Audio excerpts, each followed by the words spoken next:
ఐఎంసీలో చాలా best product అండి ఇది. అయితే ఈ మ్యాగ్నెట్ బ్రాస్లెట్ మన బాడీ రేడియేషన్ నుంచి చాలా బాగా మనకి క్లీన్ చేస్తుంది. అంటే రేడియేషన్ కలగకుండా, అంటే మనం మొబైల్స్ వాడతామండి, అలాగే వైఫై వాడతాం, అలాగే చాలా రేడియేషన్ అయితే మనకి బాడీకి అయితే అటాక్ అవుతుందండి. అయితే ఈ ఒక బ్రాస్లెట్ వాడటం వల్ల ఏ విధంగా మనకి రేడియేషన్ క్లియర్ అవుతుందో ఒకసారి చూద్దామండి. సార్ హ్యాండ్ రైజ్ చేయండి. నేను ఈ హ్యాండ్ని డౌన్ చేయడానికి నేను ట్రై చేస్తాను, మీరైతే ఆపడానికి ట్రై చేయండి స్ట్రాంగ్గా.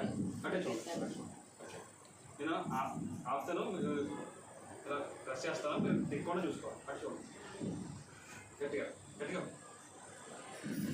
ఆపండి, ఇంకా గట్టిగా ఆపుతారు కదా. ఓకే, ఒకసారి మొబైల్ తీసుకోండి, కాల్ చేయండి మొబైల్కి. సరే, వేరే మొబైల్ కాల్ చేయండి, ఇది కాల్ చేయండి, మొబైల్ కాల్ లిఫ్ట్ చేయండి మొబైల్.